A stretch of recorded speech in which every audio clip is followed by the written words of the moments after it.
Parang mas lalong nagiging komplikado na yung off-season habang papalapit no? Ang Lakers kailangan ng elite center para sa request ni Luka. Samantalang ang Miami Heat naman naghahanap ngayon ng isang elite guard. Etong Warriors nakuha yung prospect nila sa draft night pero mukhang may problema yan kay Kyrie. Una, mas inuna ng Lakers bigyan ng max contract si Reeves ngayon samantalang wala pa silang nilalabas naman na report at official na lagay nitong si LeBron sa kanila at wala pa silang elite center na tinatarget ngayon.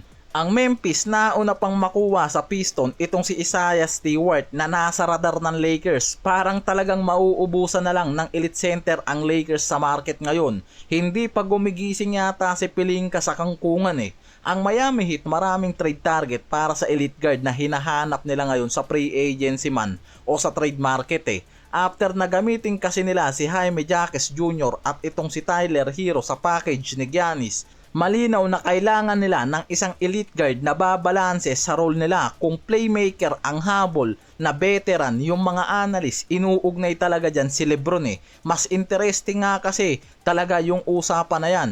Pero kung elite guard o 3-and-D guard nga raw ang hahabulin ng mga to at panatilihin nila sa roster si Norman Powell o kung hindi yan umalis si Powell din kasi isa sa mga pinakamalaking pinag-uusapan ngayon sa off-season ng Heat Nasa hard cap sila ngayon, nasa first apron salary limit at kung gusto ni Powell kumuha ng multi-year contract, possible hindi kasi agad mabigay sa ngayon yan ng Miami Heat at pwedeng mawala sa kanila si Powell. Lalo't maraming team rin ngayon talaga yung naghahabol sa isang elite guard tulad nitong Piston kaya nauugnay rin dyan si Powell. Kung hindi makabalik si Norman Powell, ilan sa mga possible target nga raw ng Heat sa market? Itong si Anthony Simons, Tim Hardaway Jr., Luke Kennard, Quentin Grimes, Keon Ellis o Colin Sexton. Yan yung mga top target ng Heat na kailangan nilang makuha para nga dito kay Giannis at Adebayo. Kailangan nila ng spacing sa team offense kaya prosigido ang Heat front office na mabigayan Dahil limited ang salary cap ng Miami, pwede rin silang tumingin nga raw sa mga veteran na pwedeng pumirma ng mas mababang contract para sa championship push. Si Chris Middleton na possible isa rin nga raw sa target ng Miami para sa reunion kay Giannis. Sama ko na rin dyan si Clarkson para mas interesting. Kahit naging part nga raw kasi yan ng championship team sa Knicks, hindi siya kasi kasama sa priority para sa core na to Sa regular season, limited ang role niya, maliit pa yung minutes, mababa rin yung naging playing time niya sa playoffs at finals. Naging bench scorer lang siya dyan at madalas gamitin lang depende sa matchup. Si Clarkson yung isa sa mga pending free agent ng Knicks ngayong offseason. Meaning wala siyang guaranteed contract sa susunod na season sa Knicks at pwede siyang pumirma sa ibang team kung bibitawan siya ng Knicks. Kaya nasa listahan din siya ng Miami Heat na possible target bilang shooting guard. Ang Warriors mukhang magkakaproblema naman ngayon sa nakuha nilang prospect na number 11 overall pick.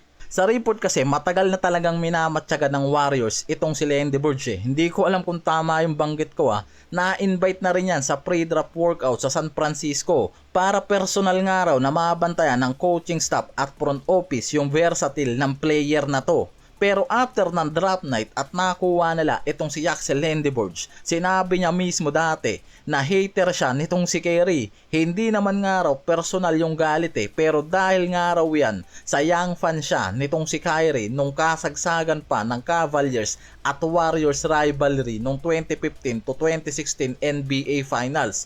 Sinabi niya mismo matapos siyang mapick ng Warriors sa draft night, sinabi niya, I'm a big guy, so I used to hate Steph Curry. Yan mismo yung sinabi niya na parang ngayon hindi pa siya ready talaga na maging teammate si Curry sa Warriors. Based sa mga NBA analysts, ang Warriors front office hindi talaga naghahanap ng project player na kailangan pang i-develop 3 to 4 years. Naghahanap sila ng player na kaya agad nga raw makatulong sa championship window kasama sila Curry, Green at Butler. Etong si Axel Lendeborg yung napintahan nila dyan 23-year-old na naging Big Ten Player of the Year sa Michigan na nag-average ng 15.6 rebounds, 3 assists per game. Kaya solid rin talaga yung prospect na to na nakakuha ng Warriors Bumawi naman din agad yan after niyang sabihin na hater siya ni Curry. Kumambyo yan At sinabi na kilala niya nga raw si Kerry na mabuting tao at magandang leader sa Warriors. At excited nga raw siya na matuto pa mula sa isang pinakamahusay na shooter ng Warriors. Talagang kumambyo no after na sabihin niyang hater siya ni Kerry.